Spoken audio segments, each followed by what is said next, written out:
Good morning students.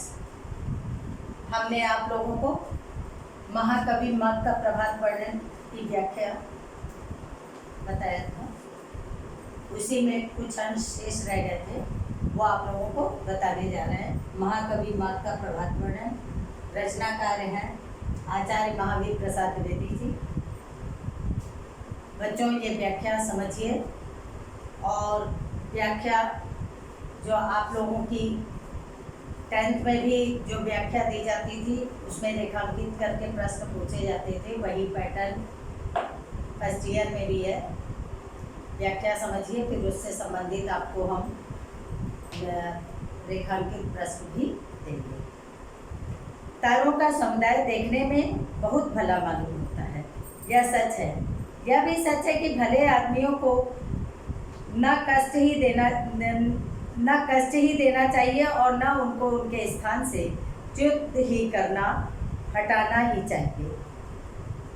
परंतु सूर्य का उदय अंधकार नाश करने के लिए होता है और तारों की वृद्धि अंधकार की ही बदौलत है। यहाँ पे लेखक समझाना चाहता है कि आकाश में तारे हैं, लेकिन सूर्य का उदय अंधकार को नष्ट करने के लिए होता है। लेकिन तारे अंधकार के साथ ही आते हैं। तो कहा जाता है, एक कहावत प्रचलित है, गेहूं के साथ भी घुन भी पिसता है। तो जब सूर्य का उदय होता है तो तारे भी जो है नष्ट होते हैं, क्योंकि अंधकार जो है सूर्य का विकट वैरी है और अंधकार अगर कोने कोने में भी छिप जाता है तो सूर्य का प्रकाश वहाँ पर पहुँचकर जो अंधकार को पूर्णतया समाप्त कर देता है। लेकिन उसके कारण तारे सज्जनता का उदाहरण तो है, प्रतीक है, मानवीकरण अलंकार के रूप में प्रस्तुत किया है लेखक ने। तो लेकिन जब अंधकार जो सूर्य है अपने विकट बैरी अंधकार को नष्ट करता है तो तारे भी उसके साथ समाप्त हो जाते हैं। यहाँ पर लेखक का आशय यह है कि सज्जन व्यक्ति के साथ कुछ जो है अगर त्रुटियां, कुछ गलत भावनाएं भी होती हैं तो जो है सज्जन व्यक्ति के, तेज व्यक्ति के प्रभाव से वो जो अवमान, जो त्रुटियां होती हैं, जो दुर्भाव होते हैं, वो नष्ट हो जाते हैं। कहा है तारों की वृद्धि अंधकार की ही बदौलत है, अंधकार के साथ ही तारे निकलते हैं। इसी से लाचार होकर सूर्य को अंधकार के साथ तारों का भी विनाश करना पड़ा, उसे उनको भी जबरदस्ती निकाल बाहर करना पड़ा। बात यह है कि शत्रु की बदौलत ही जिन लोगों को संपत्ति और प्रभुता प्राप्त होती है उनको भी मार भगाना पड़ता है। शत्रु के साथ ही उनका भी विनाश करना पड़ता है। न करने से भय का कारण बना रहता है। राजनीति भी यही कहती है, राजनीति भी यही कहती है।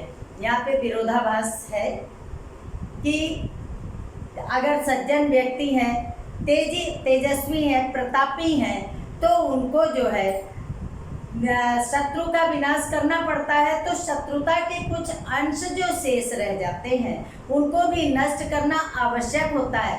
राजनीति भी यही कहती है कि अगर कोई आपसे शत्रुता है, कोई आपका को हानि पहुंचाता है तो उसका समूल विनाश कर देना चाहिए। अगर थोड़ा सा भी बचा रहा तो हो सकता है कि वो आपके विनाश का कारण हो।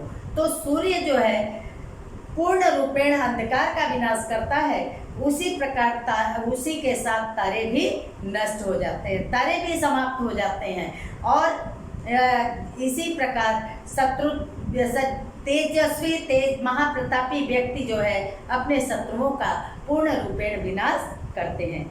सूर्योदय होते ही अंधकार भयभीत होकर भाग कर वह कहीं गुफाओं के भीतर, कहीं घरों के कोनों और कोठरियों के भीतर जा छिपा, मगर वहाँ भी उसका गुजारा न हुआ। सूर्य यद्यपि बहुत दूर आकाश में था, निकाल बाहर किया, निकाला ही नहीं अपितु उसका सर्वथा नाश कर दिया। बात यह है कि तेजस्वी का कुछ स्वभाव ही ऐसा होता है कि एक निश्चित स्थान में रहकर भी वे अपने प्रताप की धाक को से दूर स्थित शत्रुओं का सर्वनाश कर डालते हैं। यहाँ पर तेजस्वी व्यक्ति से सूर्य की तुलना की गई है। यद्यपि पृथ्वी से सूर्य बहुत दूर है, लेकिन वो घर के कोने कोने में प्रवेश करके अंधकार को समाप्त कर देता है। यह इसी प्रकार महान तेजस्वी व्यक्ति जो होते हैं, वो जितनी भी कुटिलता होती है, जितना भी विनाश का कारण होता है, उसको सबको समूल नष्ट कर देते हैं और उसके आगे जो है अपना उनका तेजस्वी प्रभाव बनता जाता है। यहाँ लेखक ने बताया कि तेजस्वी व्यक्ति दूर से भी अपनी धाक को जमाने में समर्थ हो जाता है, अपना प्रताप वो दूर से ही जमा लेता है और जो दुर्जन व्यक्ति होता है वो तेजस्वी के आगे भयभीत बना रहता है। सूर्य और चंद्रमा ये दोनों ही आकाश की दो आँखों के समान हैं। ये ब्रह्मांड में है। सूर्य और चंद्रमा को आकाश की आंखें बताया गया है, क्योंकि कहा है इनमें सहर्ष किरणात्मक मूर्तिधारी सूर्य ने ऊपर उठकर जब अशेष लोगों का अंधकार दूर कर दिया, तब वह खूब चमक उठा। उधर बेचारा चंद्रमा किरणहीन हो जाने से बहुत ही धूमिल हो गया। इस तरह आकाश की एक आँख प्रकाशवती और दूसरी वह अंधी वाला आकाश काना हो गया, क्योंकि सूर्य की दो आँखें हैं।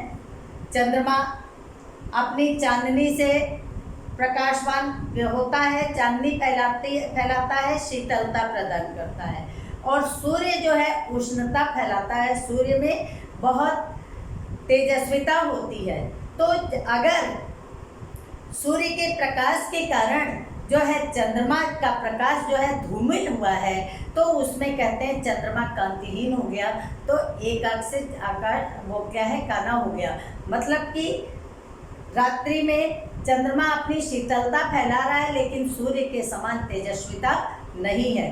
चंद्रमा जो सूर्य में तेजस्विता है, क्योंकि यहाँ पर लेखक ने सूर्य को महाप्रतापी कहा है, सूर्य को तेजवान कहा है, और सूर्य के कारण पृथ्वी के समस्त कार्य जो हैं संभव होते हैं और जागरण की शक्ति आती है और कर्म के प्रति सब तत्पर होते हैं।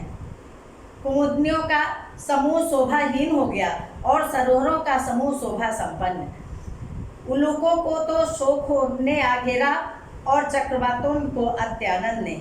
इसी तरह सूर्य तो उदय हो गया और चंद्रमा अस्त। कैसा आश्चर्यजनक विरोधी दृश्य है। दुष्ट देव की चेष्टाओं का परिपाक करते ही नहीं बनता। वह बड़ा ही विचित्र है। किसी को वह हंसाता है तो किसी को रुलाता है। दोनों चीज़ें एक साथ नहीं होती। विरोधाभास के रूप में प्रस्तुत किया है कि कुमुदनी और उल्लू जो होते हैं ये शोभाहीन हो गए हैं सूर्य के निकलने पर, क्योंकि कुमुदनी का पुष्प भी रात्रि में खिलता है और उल्लू भी रात्रि में निकलते हैं।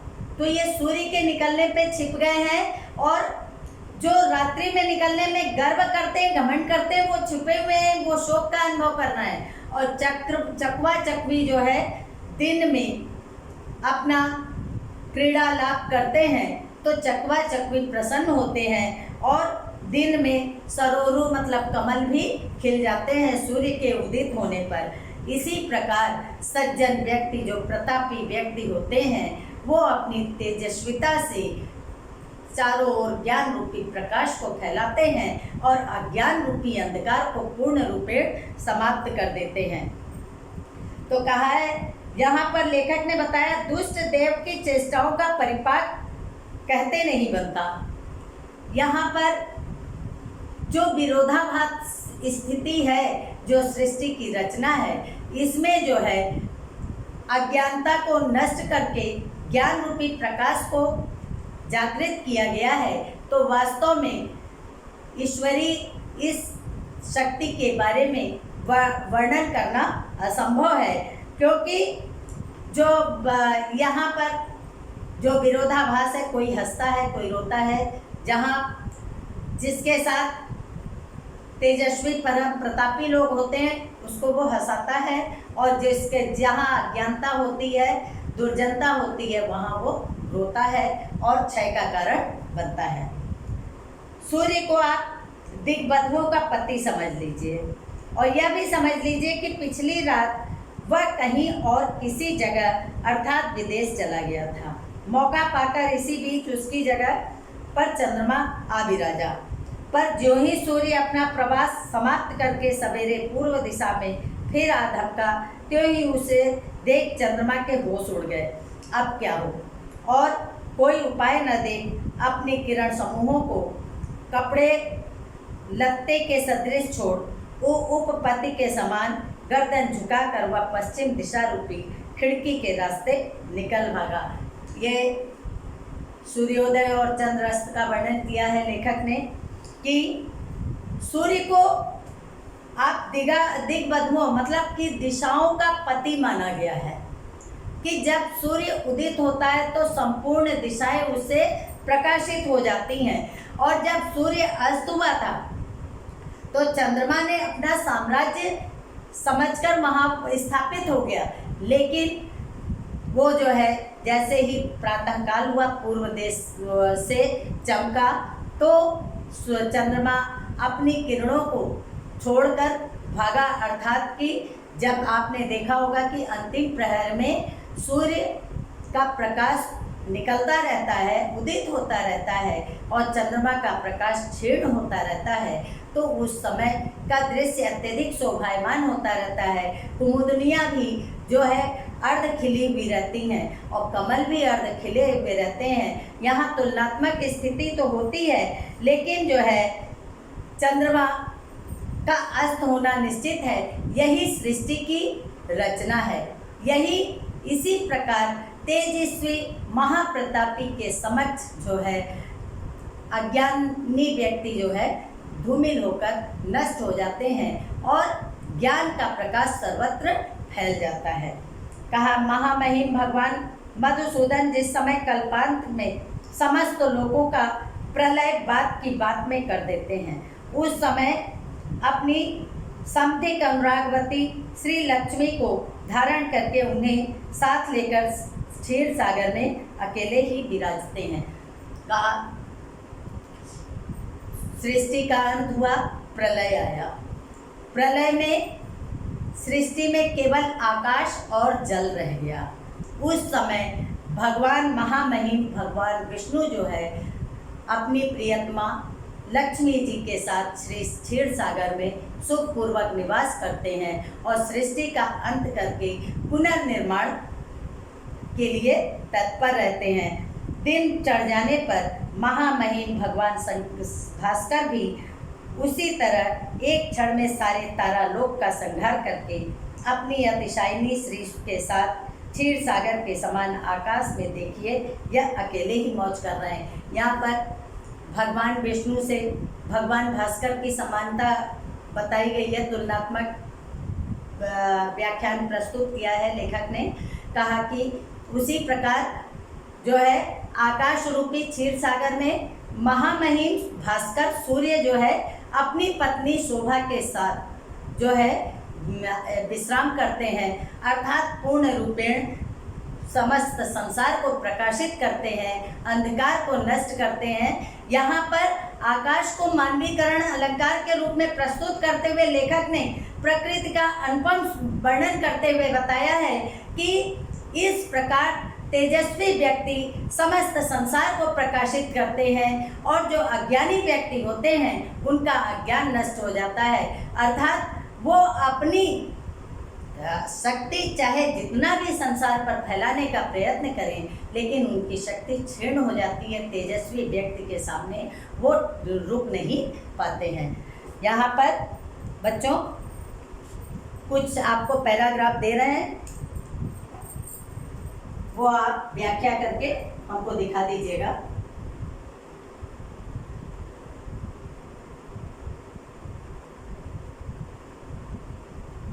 कुमुदनियों का समूह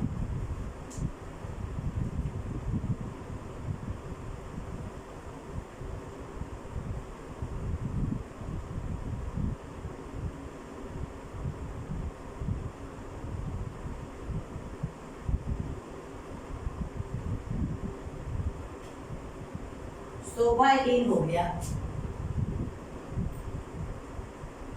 अभी हमने बताया शोभाहीन क्यों हो गया, क्योंकि रात्रि व्यतीत हो गई है, शोभाहीन हो गया।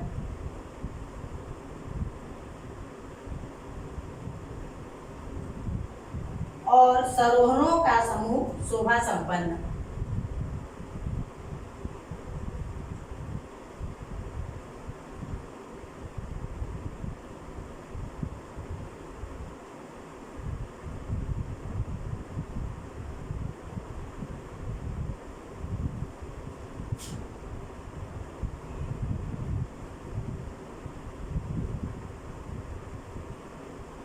शोभा संपन्न।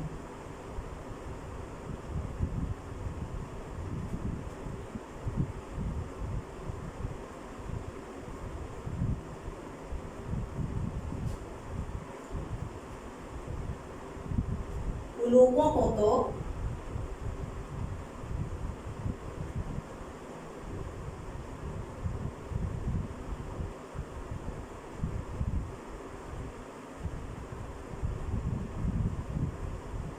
शोक ने आ घेरा। लोगों को तो शोक ने आ घेरा।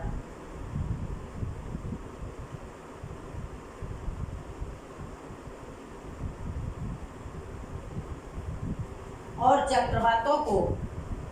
चक्रवातों से क्या मतलब है बच्चों? चकवा चकवी से। और चक्रवातों को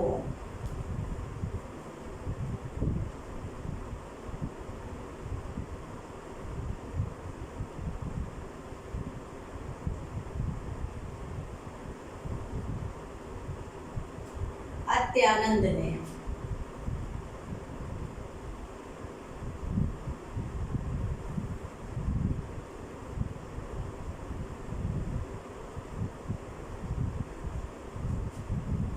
इसी तरह सूर्य तो उदय हो गया। इसी तरह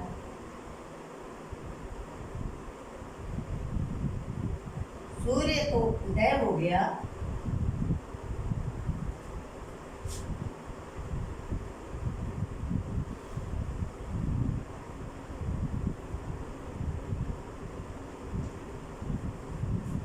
हो गया। और चंद्रमा अस्त।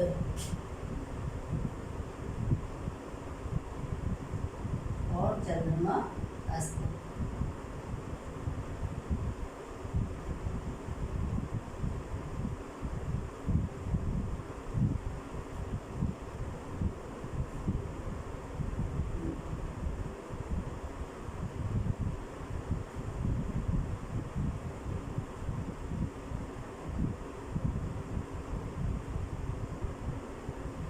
कैसा आश्चर्यजनक विरोधी दृश्य है, क्योंकि सूर्य उदय हुआ और चंद्रमा। कैसा आश्चर्यजनक विरोधी दृश्य है।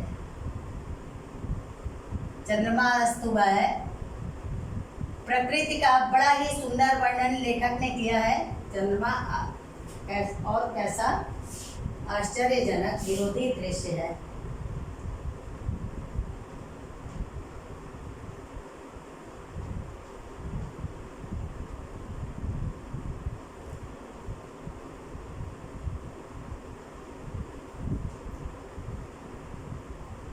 दुष्ट देव की चेष्टाओं का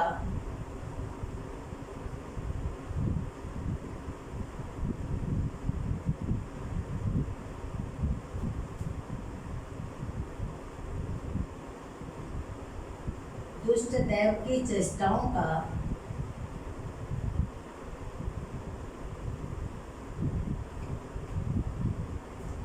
परिपाक कहते नहीं बनता। चेष्टाओं का परिपाक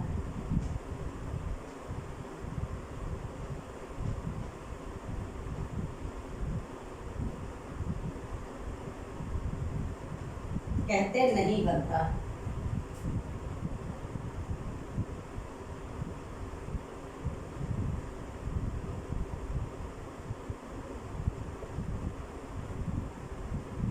इस तरह हाँ, परिपाक कहते नहीं बनता। यह बड़ा ही विचित्र है।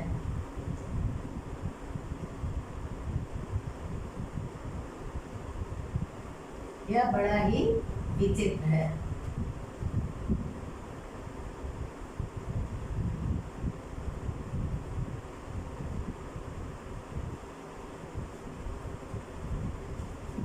किसी को वह हंसाता है,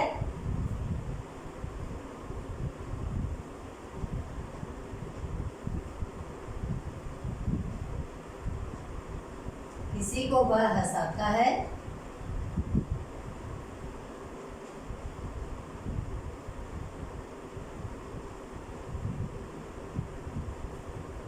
किसी को रुलाता है।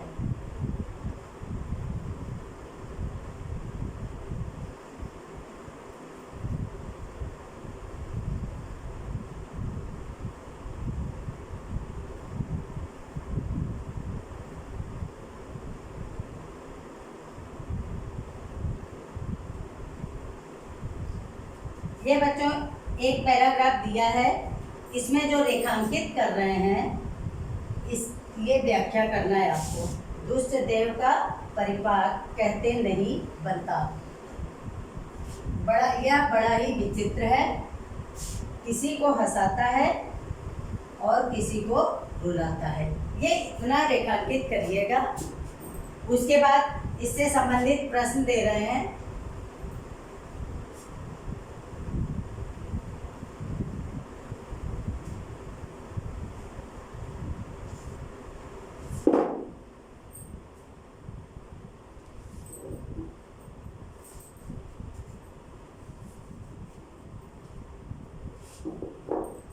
उपर्युक्त गद्यांश के आधार पर प्रश्नों के उत्तर दीजिए।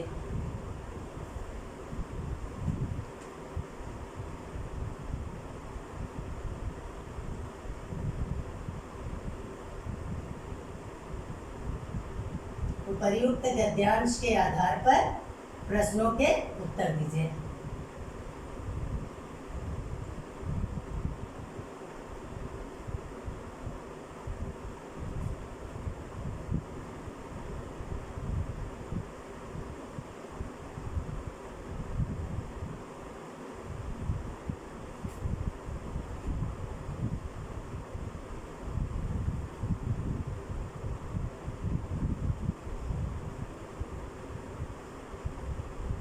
प्रश्न में का नंबर डाल दीजिए। का नंबर है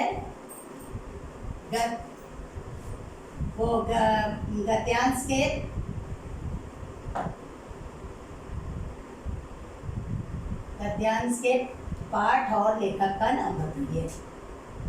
पाठ और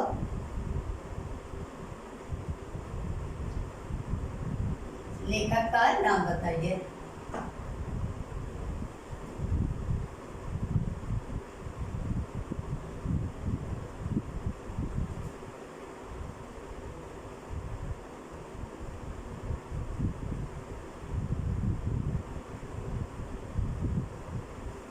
ख नंबर रेखांकित अंश की व्याख्या कीजिए।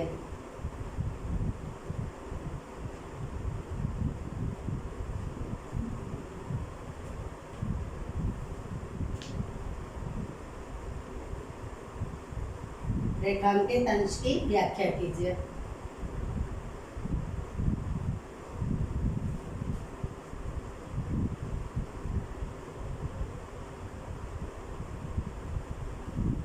ग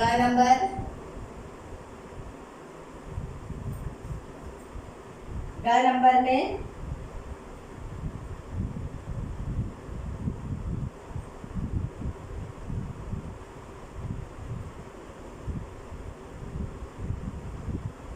कुमुदनियों का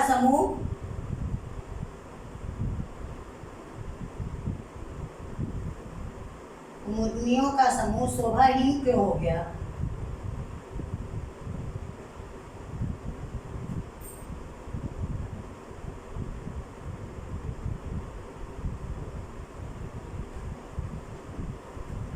शोभाहीन क्यों हो गया?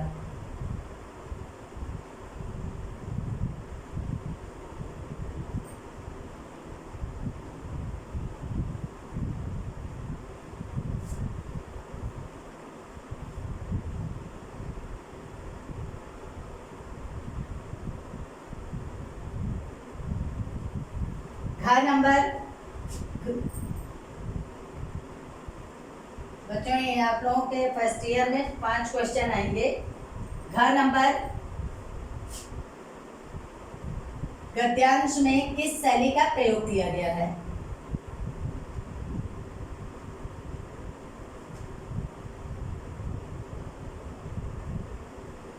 गद्यांश में किस शैली का प्रयोग किया गया है?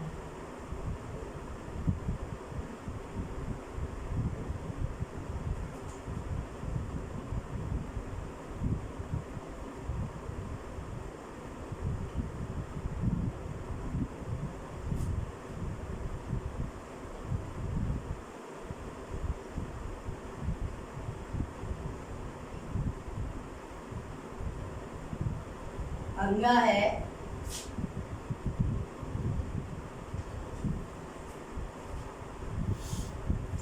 अंगा में लिखिए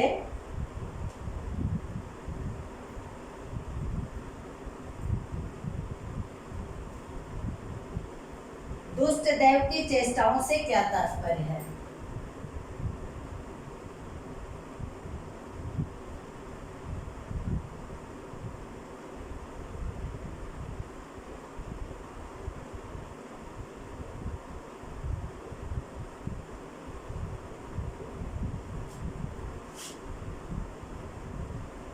चेष्टाओं से क्या तात्पर्य है?